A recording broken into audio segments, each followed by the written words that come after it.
Hello friends, once again I welcome you to our online study platform Bharat Seva प्रस्तुति।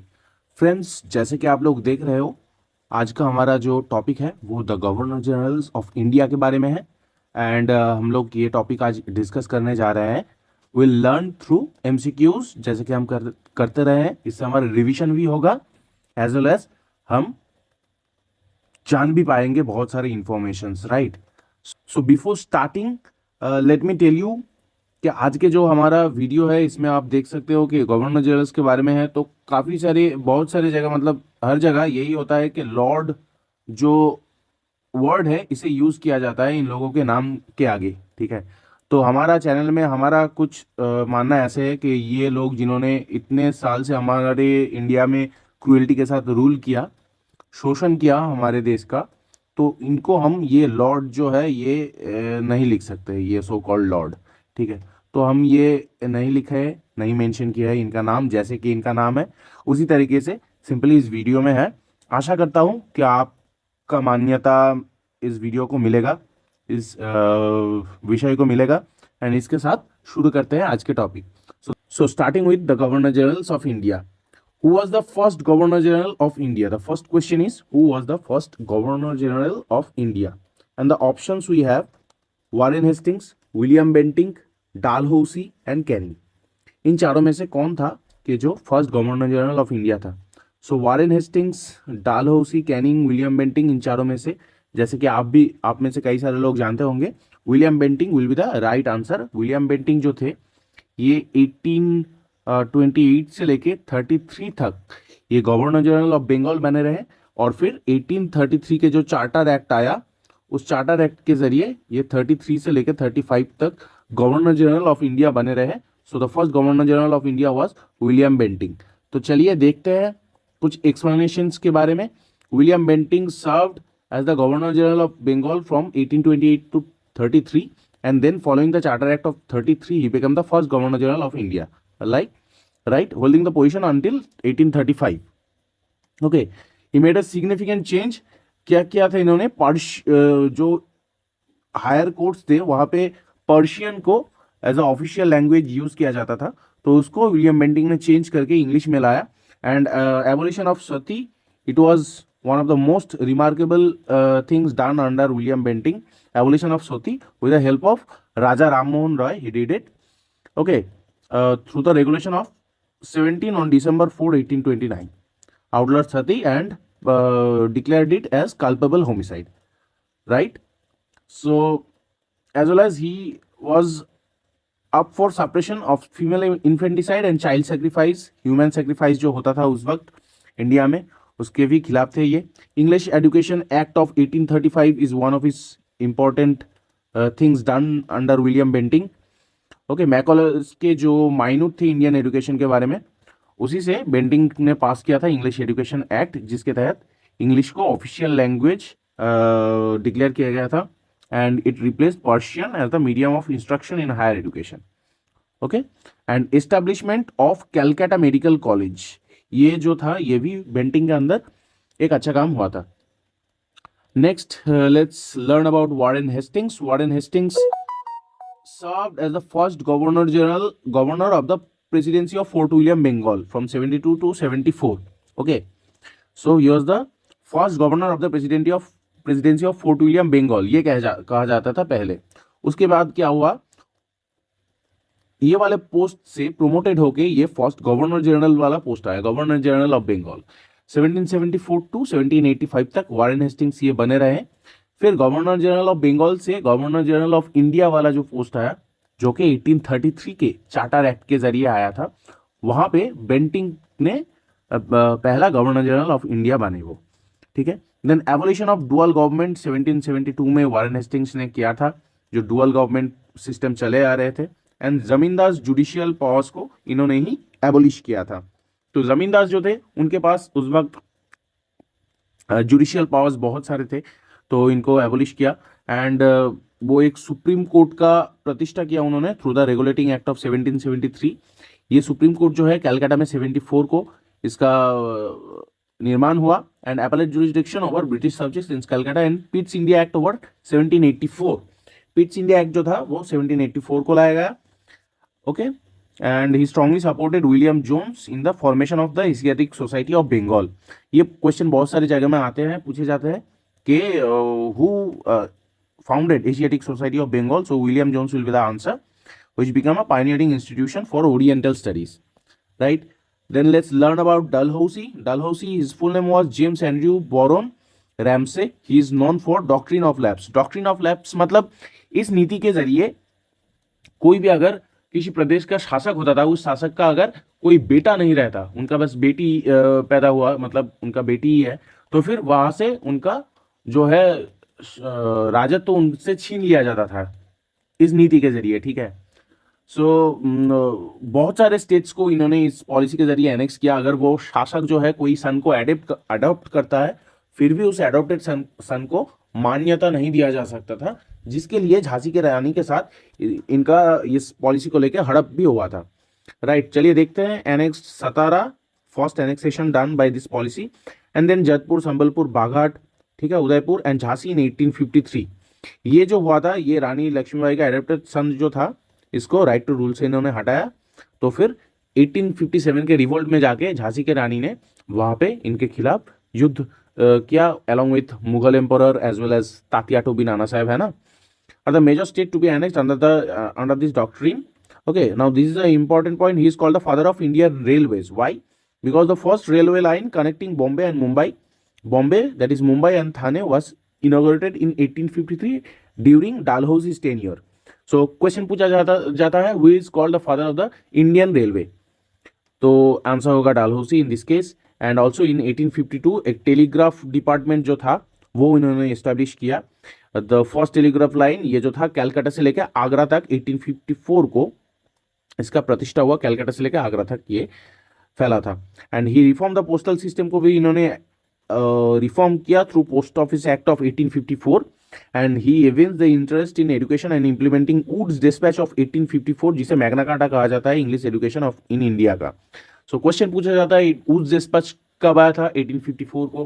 Question आता है what is called the Magna Carta of Indian education, you have to answer Wood's dispatch in that case, right. And then Canning, let's learn about Canning is the last governor general of India 1856 to 58 and first viceroy of India. So जैसे कि आप देखते हो कि governor general of India वाला जो post है, governor general of India वाला ये पोस्ट 1833 को चार्टर एक्ट के जरिए लाया गया। फिर ये गवर्नर जनरल ऑफ इंडिया वाला जो पोस्ट ये प्रोमोटेड हुआ टू वाइसरॉय ऑफ इंडिया, ठीक है। 1858 से 62 तक ये बने रहे। किस जरिए बने रहे? क्योंकि 1858 को जो था वो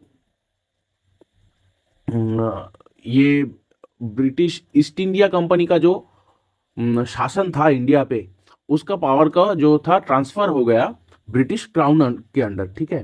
तो चलिए देखते हैं government act of India 1858। This landmark act ended the rule of the East India company and transfer direct administrative control of India to British crown, ठीक है।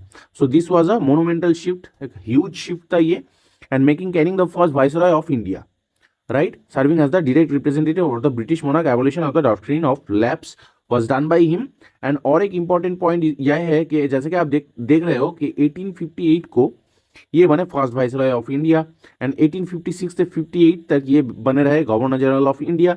मतलब इनके गवर्नर जनरल ऑफ इंडिया बने रहने के समय ही 1857 का रिवोल्ट आया, जो कि इन्होंने बहुत अच्छे तरीके से हैंडल किया। तो फिर जो ब्रिटिश क्राउन था उन्होंने भी ठीक समझा कि आप this is the right time that हम लोग टेक ओवर करते हैं ईस्ट इंडिया कंपनी से, वही हुआ। एंड दस Canning was made first viceroy of India, right. So looking into his judicial and legal reforms, Indian penal code पूछा जाता है क्वेश्चन, आईपीसी किसने लाया था? Who brought IPC? सो ये आंसर होगा कैनिंग ने लाया था, ठीक। Through though drafted earlier by Macaulay, the Indian penal code was enacted during Canning's time, right? Established a uniform criminal justice system for British India. It came into force in 1862. फिर code of civil procedure 1859, code of criminal procedure 1861 इन्होंने ही लाया था। Indian high courts act इन्होंने लाया था, जिसके जरिए establishment of high courts in Calcutta, Bombay and Madras was done, replacing the older supreme courts and Sadar Adalats. And regarding his educational reforms, Canning established the first 3 modern universities in India that is in Calcutta, Bombay and Madras in 1857 based on the model of the University of London. ठीक है, this laid the foundation of modern higher education in India. So let's look into the second question. Which Governor General abolished sati?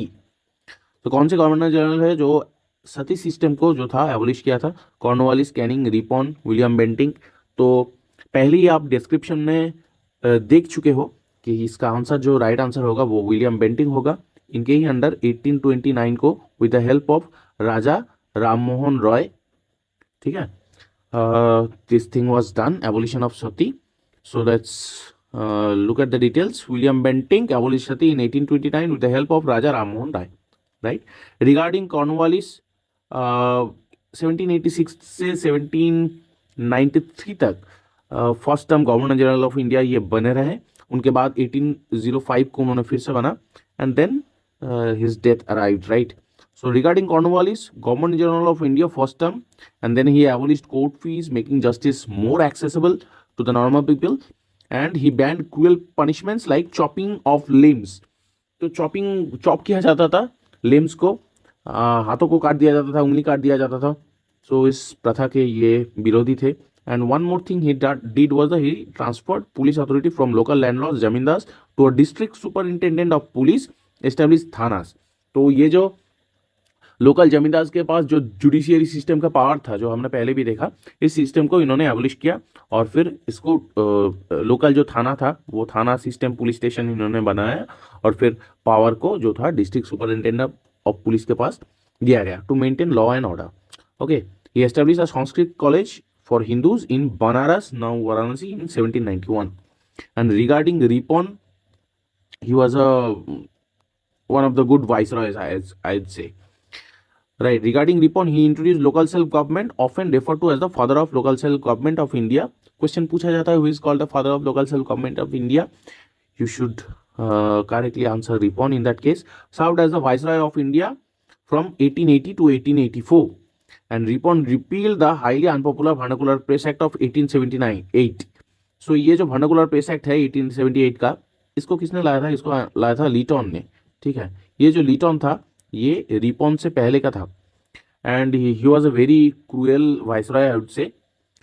He introduce vernacular press act as well as arms act so that Indians cannot keep arms with them without proper license. These things were done.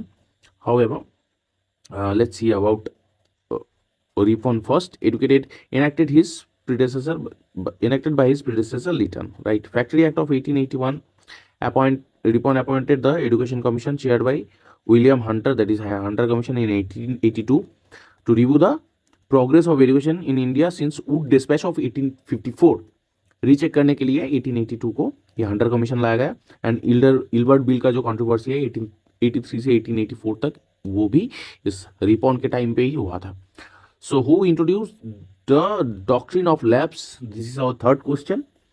किन्होंने doctrine of lapse को introduce किया था? Wellesley, Canning, Dalhousie, Hardinge. And you rightly answer that Dalhousie introduce doctrine of lapse. जैसे कि हमने पहले भी जाना था कि झांसी को इन्होंने हड़प लिया था. Annex states without male heirs, Jhansi Satara, known as doctrine of lapse. And Wellesley का जो पॉलिसी था उसको कहा जाता है सब्सिडियरी अलायंस. सब्सिडियरी अलायंस जो है वो वेलेस्ली का पॉलिसी था. Now let's know about Hardinge right now. ये जो हार्डिंज है ये बेसिकली मैंने क्यों इसको गैप किया हुआ है ये मैंने लिख के बताना चाहता हूँ आपको. ये हार्डिंज 1 और 2 इन दोनों का मेंशन पाया जाता है हमारे हिस्ट्री में.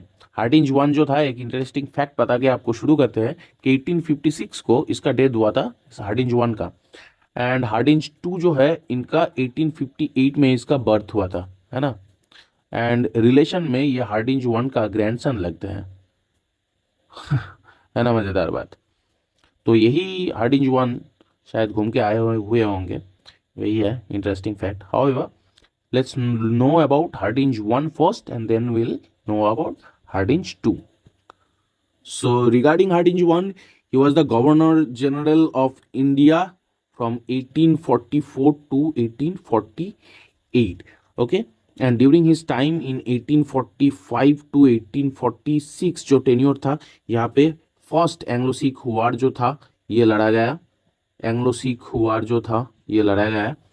and which ended with the Treaty of Lahore. So Treaty of Lahore जो है वो भी इनके टाइम पे ही हुआ था 1846 को, ठीक है, 1846 को हुआ था. As well as he declared Sunday as holiday. ये वाला जो पॉइंट है ये आपको रिमेंबर रहना चाहिए, पॉइंट्स पूछे जाता है. संडे को इन्होंने हॉलीडे डिक्लेयर किया था. As well as regarding social reforms, जैसे कि 1829 को सती का एबोलिश हुआ था, बट वो तभी पूरे इंडिया तक नहीं पहुंचा था. पूरी इंडिया में तभी भी उस सिस्टम का, उस सती का प्रैक्टिस चल रहा था कहीं ना कहीं. सो Hardinge one put his effort to suppression of sati, infanticide and human sacrifices, right? These are things that he had done. And regarding Hardinge 2, there are multiple things that happened during his tenure. His tenure was from 1910 to 1916. And जैसे कि आप जानते हो कि 1905 में Bengal partition हुआ था. ये जो बंगाल पार्टीशन था ये हुआ था कर्जन के दौर चलते हुए. फिर 1911 को ये जो बंगाल पार्टीशन था इसको एन्यूल किया गया, मतलब रद्द किया गया. सो ये जो 1911 का बंगाल पार्टीशन का रद्द हुआ ये हार्डिंज 2 के वक्त हुआ था. एज वेल एज इसी 1911 को और एक हादसा हुआ था जो कि कैपिटल था. ये कैपिटल जो था ये कोलकाता से लेके दिल्ली तक शिफ्ट किया गया. ये भी हार्डिंज 2 के दौर के तहत हुआ था, ठीक है. So these are 2 most important things done under his tenure. As well as 1911 का जो दिल्ली दरबार था ये भी इनके ही वक्त हुआ था, right. So these are the things done under him. As well as आप जैसे कि देखते हो 1910 से 1916, मतलब 1914 को वर्ल्ड वॉर 1 जो था वो चल रहा था. सो during Hardinge's tenure, there was a outbreak of World War I. Foundation of key organizations like Hindu Mahasabha. Okay, it was founded by Madan Mohan Malviya.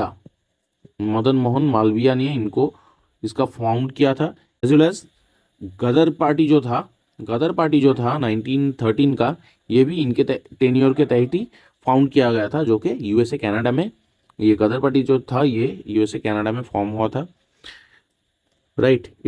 its aim was to overthrow British rule through armed rebellion. सो ये सब जो था इनके tenure के तहत चल रहा था, जो कि इनके टेन्योर को और भी ज़्यादा इंटरेस्टिंग बनाता है. और गांधी जी जो थे वो गांधी जी का रिटर्न भी इनके टाइम पे ही हुआ था. In 1915 he return from South Africa, right. So these are the things those were done during Hardinge 2's tenure, right. So let's move on to the next question. Who was the Governor General during the revolt of 1857? Governor general कौन थे during the revolt of 1857? तो जैसे कि आप लोग time line देख सकते हो, डालहौसी जो था ये डॉक्ट्रिन ऑफ लैप्स के जरिए जाना जाता है. सो 1857 के पहले ही इनका नीति आया था, क्योंकि उन्होंने डॉक्ट्रिन ऑफ लैप्स जो था वो लाया था, जिसके लिए झांसी जो था वो इनसे गुस्सा हो गया था. तो फिर झांसी की रानी ने 1857 के रिवोल्ट में पार्टिसिपेट किया.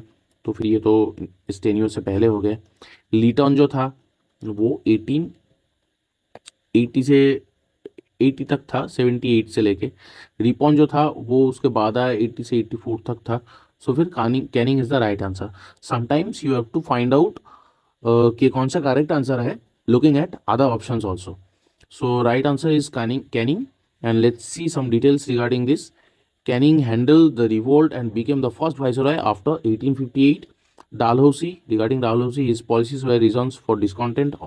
And regarding Lytton, 1876 to 80, sorry, मैंने 78 से 80 बोला था, 76 से 80 होगा. The Great Famine of 1876 to 78 was there during his tenure. And Royal Titles Act को लिटन ने उस वक्त लाया, जिसके तहत इन्होंने क्वीन विक्टोरिया को रिकॉग्नाइज किया as the empress of India. Kaiser Hind title उनको दिया था. दिल्ली दरबार लाया इन्होंने 1877 को, जबकि इंडिया में, पूरे इंडिया में भुखमरी आया, तब उन्होंने दिल्ली दरबार लगाया. As well as vernacular press act इनके तहत टाइम के तहत ही चालू हुआ था, जो कि मैंने पहले भी बोला। आर्म्स एक्ट ऑफ 1878, ये सब इनके टाइम के तहत चल रहा था। इन 1876 Liton reduced the maximum age of appearing in the Indian civil services exam from 21 to 19 years. Okay, now it sounds interesting कि ये किया गया, बट जैसे कि आप सोच सकते हो कि ये जो एग्जाम्स हो रहा था वो इंग्लिश में हो रहा था।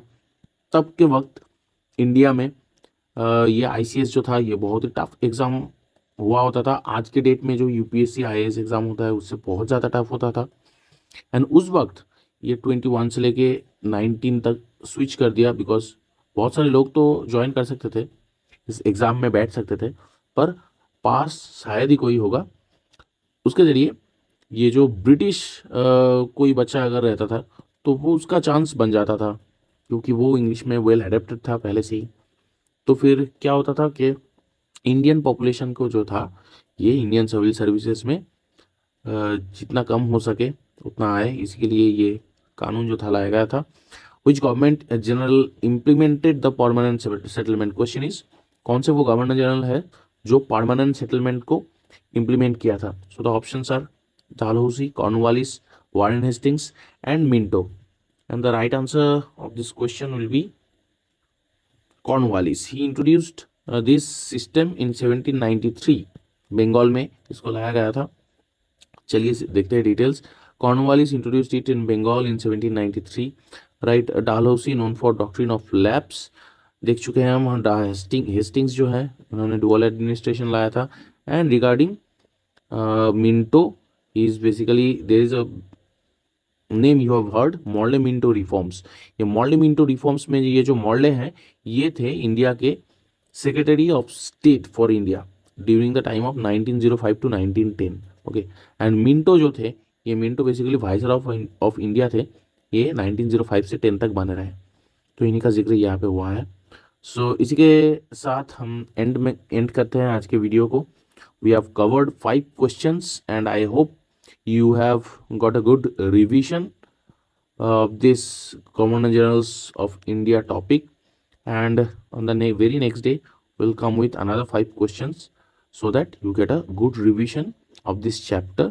I hope you have found this lesson useful, and thank you very much for attending this class, giving us your time. सो इसी के साथ हम एंड करते हैं आज के चैप्टर को। वीडियोस देखने के लिए, वीडियोस इस तरीके से पाने के लिए और हमारे साथ जुड़े रहने के लिए लाइक कीजिए, सब्सक्राइब कीजिए हमारे चैनल को।